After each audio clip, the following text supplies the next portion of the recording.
बिस्मिल्लाहिर्रहमानिर्रहीम अस्सलाम वालेकुम। Welcome to my YouTube channel. जो कोर्स हम स्टडी कर रहे हैं वो है हमारे पास इंफॉर्मेशन एंड कम्युनिकेशन टेक्नोलॉजी। जो लास्ट वीक में हमने चैप्टर स्टडी किया था वो था इंट्रोडक्शन टू प्रोग्रामिंग लैंग्वेजेस। जो नेक्स्ट चैप्टर हम स्टार्ट कर रहे हैं वो है डेटाबेस मैनेजमेंट सिस्टम। सो आज का जो लेक्चर है वो डेटाबेसिस के बारे में होगा। सो डेटाबेस क्या चीज़ होती है, सबसे पहले हम देखते हैं जी डेटाबेस क्या चीज़ है हमारे पास। आपने नाम सुना होगा डेटाबेस का, ठीक है। डेटाबेस बेसिकली होता है, स्टोर करता है एक कलेक्शन ऑफ रिलेटेड आइटम्स। उसके अंदर हम एक कलेक्शन ऑफ रिलेटेड आइटम्स या आप कह सकते हैं डेटा स्टोर करते हैं। उसके अंदर किस किस्म का डेटा, कोई भी डेटा कोई भी हो सकता है, किसी स्टूडेंट से रिलेटेड भी हो सकता है, किसी कंपनी के एम्प्लॉय से रिलेटेड भी हो सकता है, किसी शॉप के आइटम से रिलेटेड भी हो सकता है। डेटा किसी भी चीज़ का हो सकता है। डेटा में क्या क्या चीज़ें होंगी, लेट्स से कि स्टूडेंट है, स्टूडेंट का फर्स्ट नेम, स्टूडेंट का लास्ट नेम, स्टूडेंट की क्लास, स्टूडेंट का सेमेस्टर, स्टूडेंट की फ़ी, स्टूडेंट की पिक्चर एंड स्टूडेंट के मार्क्स, जीपीए एट्सट्रा।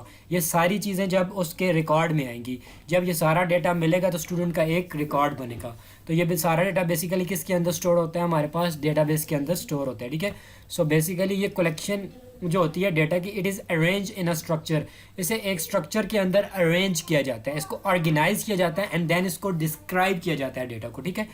इसमें ऑफन हेल्पर डॉक्यूमेंट्स भी इंक्लूडेड होते हैं, ठीक है। इसमें जैसे कि मैंने स्टूडेंट की एग्जांपल दी है, उसका first name, last name etcetera, ये एक रिकॉर्ड आ जाएगा हमारे पास, ठीक है। अगर हम इस स्क्रीनशॉट को अगर आप गौर से देखें तो बेसिकली आपको इसमें नज़र आ रहा होगा कि हमारे पास सबसे ऊपर जो आपको नज़र आ रहा है first name, last name, company, address, city, state, postal code and region. ये जो आपको सारी अलग अलग कॉलम नज़र आ रहे हैं ये हमारे पास बेसिकली फील्ड्स हैं। और ये जो हेडिंग्स हैं फर्स्ट नेम, लास्ट नेम, इनको हम बेसिकली बोलते हैं फील्ड नेम। ये हमारे पास फील्ड नेम आ जाता है। और ये जिसके अंदर जो डेटा होता है इसको फील्ड बोलते हैं। बेसिकली जो कॉलम होता है उसको फील्ड बोलते हैं। और ये जिस तरह ये जो पूरी रो मैंने मेंशन की हुई है, हाईलाइटेड की हुई है, ये मेरे पास एक रिकॉर्ड आ जाएगा। इसमें मेरे पास फर्स्ट नेम भी आएगा, लास्ट नेम भी आएगा, कंपनी का नाम भी आएगा, एड्रेस भी आएगा, सिटी भी आएगा, स्टेट भी आएगी, पोस्टल कोड एंड रीजन भी आएगा। सो बेसिकली जो रोज़ होती हैं उनके अंदर रिकॉर्ड होता है। और बेसिकली जो कॉलम्स होती हैं उनको, कॉलम होते हैं हमारे पास, उनको हम फील्ड बोलते हैं। और जो ऊपर हेडिंग होती है फर्स्ट नेम, लास्ट नेम, वो हमारे पास क्या आ जाता है, फील्ड का नेम आ जाता है। सो इस तरह का डेटाबेस का बेसिकली स्ट्रक्चर होता है। अगर हम किसी एक बंदे का रिकॉर्ड प्रिंट आउट करना चाहें तो हम इस पर क्लिक करें तो उसको प्रिंट करेंगे, इसका पूरा डेटा हमारे सामने आ जाएगा, इसका name, first name, last name, company, address वगैरह, ईच एंड एवरीथिंग। सो ये बेसिकली हमारे पास रिकॉर्ड और फील्ड में डिफरेंस होता है, ठीक है।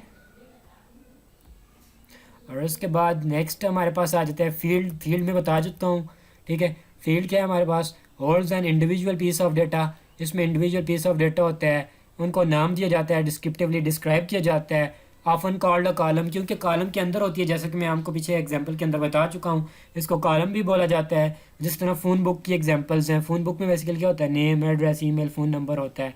इस तरह एक फील्ड होती है प्रॉपर हमारे पास, ठीक है।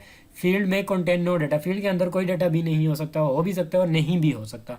जिस तरह हमने ये पीछे देखा है ना, पीछे वाली एग्जांपल में ये देखें तो इसमें फील्ड क्या थी, ये सारी फील्ड्स हैं हमारे पास। जो कॉलम्स हैं ये सारी फील्ड्स हैं और जो ऊपर जो हाईलाइटेड हैं या हेडिंग्स हैं इनको फील्ड नेम बोला जाता है। उसके बाद रिकॉर्ड क्या चीज़ होती है हमारे पास, रिकॉर्ड्स। रिकॉर्ड्स में हमारे पास जो one full set of field होती है ना, उसको बेसिकली हम रिकॉर्ड बोलते हैं। ऑफन कॉल्ड रो, उसको हम रो भी बोलते हैं। जिस तरह फ़ोन बुक की एग्जांपल है, उसका नाम ये है, लास्ट नेम ये है, 1 2 3 सम 3 दिस।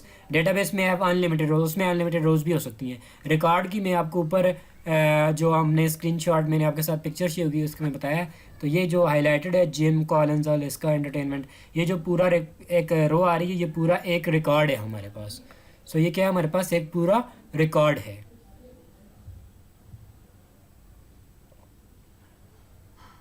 उसके बाद टेबल्स होते हैं, क्योंकि जो डेटाबेस होता है उसके अंदर हमारे पास टेबल्स होते हैं।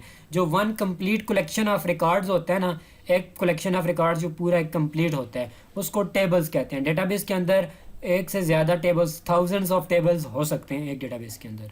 सो टेबल्स भी डेटाबेस के अंदर एक टर्म है जो यूज़ होती है। बेसिकली टेबल आपको पता होगा, टेबल के अंदर हम डिफरेंट इन्फॉर्मेशन रख सकते हैं। कलेक्शन ऑफ रिकॉर्ड्स होता है बेसिकली उसके अंदर, complete collection of records. Database के अंदर हमारे पास हेल्पर डॉक्यूमेंट्स भी मौजूद होते हैं, ठीक है।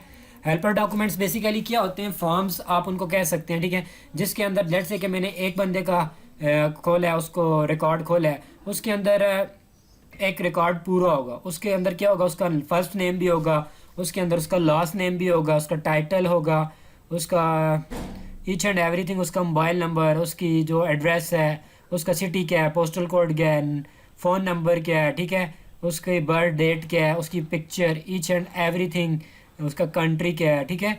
उस रिकॉर्ड के अंदर, उस फॉर्म के अंदर उसका पूरा डेटाबेस आप कह सकते हैं, पूरा एक इंडिविजुअल बंदे का पूरा डेटा आपके पास आ जाएगा, ठीक है।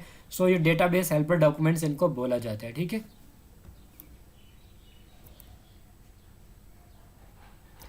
डेटाबेस हेल्पर डॉक्यूमेंट्स रिपोर्ट्स, जब भी आप किसी इंडिविजुअल बंदे का, या आप कैसे ऐसे कह सकते हैं, आपका एक स्कूल मैनेजमेंट सिस्टम है, उसमें आप किसी एक बंदे का रिजल्ट प्रिंट करना चाहते हैं, तो जो प्रिंटेड रिजल्ट्स होते हैं ना डेटाबेस के अंदर, जो हम प्रिंट करते हैं, उसको बेसिकली हम रिपोर्ट बोलते हैं, ठीक है।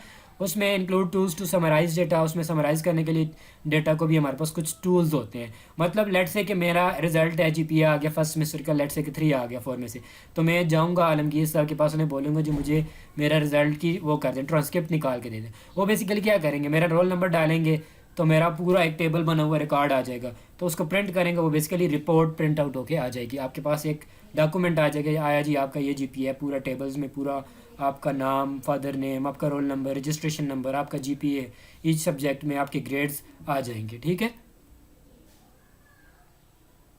फ्लैट फाइल डेटाबेस क्या होता है, बेसिकली हमारे पास दो किस्म के डेटाबेस होते हैं, एक फ्लैट फाइल होता है, एक रिलेशनल डेटाबेस होता है, ठीक है। फ्लैट फाइल डेटाबेस में बेसिकली हमारे पास एक ही टेबल होता है, सिंगल टेबल के अंदर सारा रिकॉर्ड होता है, ठीक है। इफ़ मल्टीपल ईच है तो सेपरेट फाइल, अगर मल्टीपल टेबल होंगे तो हमारे पास हर एक टेबल के लिए अलग सेपरेट फाइल होगी हमारे पास। जबकि जो रिलेशनल डेटाबेस होता है उसमें हमारे पास मल्टीपल टेबल्स होते हैं, ठीक है। Useful for simple data storage, अगर हमने सिंपल डेटा स्टोर करवाना है तो उसके लिए तो फ्लैट फाइल डेटाबेस हमारे लिए यूजफुल है, लेकिन अगर हमने कम्प्लेक्स डेटाबेस या कॉम्प्लेक्स या लार्ज डेटा को स्टोर करवाना है तो उसके लिए हमारे लिए फ्लैट फाइल डेटाबेस यूजफुल नहीं है, उसके लिए हमें रिलेशनल डेटाबेस यूज़ करने पड़ेंगे, ठीक है। सो ये hard to manage large data needs, ज़्यादा बड़े डेटा के लिए ये यूज़फुल नहीं है, उसको मैनेज ये नहीं कर सकता, ठीक है। कैन वेस्ट डिस्क स्पेस, ये हमारी डिस्क स्पेस को भी वेस्ट करेगी, क्योंकि जब मल्टीपल टेबल्स होंगे, हर एक टेबल की हम सेपरेट फाइल बनाएंगे तो it will take some storage. Relational database हमारे पास क्या होता है, मेड ऑफ 2 और मोर टेबल्स, इसमें 2 से ज़्यादा टेबल्स होती हैं, ठीक है। रिलेशनल डेटाबेस में tables are related by a common field, tables आपस में रिलेट कर रहे होते हैं, इसीलिए इसको रिलेशनल डेटाबेस बोला जाता है। कैसे रिलेट कर रहे होते हैं, कॉल्ड रिलेशनशिप और ज्वाइंट रिलेशनशिप होता है। कैन हेल्प ऑर्गेनाइज डेटा, उसको हम ज्वाइंट रिलेशनशिप भी कह सकते हैं, सिंपल रिलेशनशिप भी कह सकते हैं, ठीक है। और इसको ऑर्गेनाइज करने में ये हमें मदद देता है, रिलेशनल डेटाबेस जो होता है, क्योंकि ऑर्गेनाइज फॉर्म में ये आ जाता है। मोस्ट कॉमन फॉर्म है ये डेटाबेस की, रिलेशनल डेटाबेस, ठीक है। मोस्टली यही यूज़ होता है कॉमनली, ठीक है।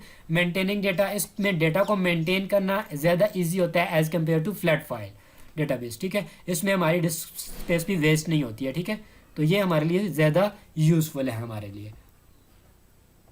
उसके बाद हमारे पास आ जाता है जी next ERD diagram. ERD diagram आपने अगर नाम सुना है, नहीं सुना तो बता देता हूँ मैं। ER stand for entity relationship, इसको ERD डायग्राम बोलते हैं बेसिकली, एंटिटी रिलेशनशिप डायग्राम। इसमें बेसिकली हमारे पास एंटिटीज़ होती हैं, डिफरेंट एंटिटीज़, उनका आपस में हम रिलेशनशिप जाहिर करके, ठीक है, एक डायग्राम क्रिएट करते हैं, ठीक है। जिस तरह ये टेबल है कस्टमर्स का, ठीक है, इसमें कस्टमर की आईडी, एसएसएन नेम, उसका first name, last name, address 1, address 2, city, state, zip, phone number, email address, college major, Java skill, database क्या स्किल है, हार्डवेयर स्किल। मतलब इसके अंदर हमने पूरा इसका मतलब के सारे एट्रीब्यूट्स हमने इसके अंदर इसके डाल दिए हैं, ठीक है। इसी तरह ये दूसरा है, इसमें हायर जो हम कर रहे हैं, hire ID, customer ID, employee ID क्या है, डेट, सैलरी, कमेंट्स क्या है इसके ऊपर, ये हमारे पास एक अलग एंटिटी आ जाएगी, ठीक है।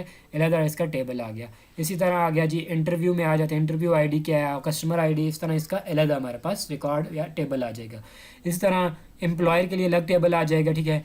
इसके लिए डिज़ायर्ड के लिए अलग टेबल आ जाएगा हमारे पास। सो देखें, इसमें जितनी भी हमारे पास एंटिटीज़ आ रही हैं उनके लिए अलग अलग टेबल्स बना दिया, उनके एट्रीब्यूट्स हमने उनके अंदर स्पेसिफाई कर दिए हैं, ठीक है। और अब इनमें इनके रिलेशनशिप भी ज़ाहिर कर दिए, ठीक है। 1 to many, 1 to many, many to 1, many to 1, ठीक है। इस तरह वन टू मैनी, ठीक है। तो हमने इनके सब के आपस में रिलेशनशिप भी डिफ़ाइन कर दिए। किसकी मदद से की हैं? एंटिटी रिलेशनशिप डायग्राम की मदद से की हैं। सो ये जो आप अगर सॉफ्टवेयर इंजीनियरिंग के या कंप्यूटर साइंस के हैं, सो ये ER डायग्राम्स बहुत इंपॉर्टेंट है। जब भी अपना आप फाइनल ईयर प्रोजेक्ट करेंगे, तो आप जो भी प्रोजेक्ट करेंगे उसमें आपको ये entity relationship diagrams, flow charts, इसी तरह की क्लास डायग्राम और एक्टिविटी डायग्राम्स ये आपको क्रिएट करनी पड़ेंगी। सी इसमें सिंपल बेसिक आपने बताना होता है एंटिटीज़ आपने कौन कौन सी यूज़ की, इनका आपस में रिलेशनशिप क्या होगा, इनके एट्रीब्यूट्स क्या हैं, इनके आपस में one two one, one two many कौन से रिलेशनशिप है इनके अंदर। सो आज के लिए आई थिंक काफ़ी है। इंशाल्लाह नेक्स्ट वीडियो के अंदर हम डेटाबेस मैनेजमेंट सिस्टम डिस्कस करेंगे। So that's all from today's video. अल्लाह हाफिज़।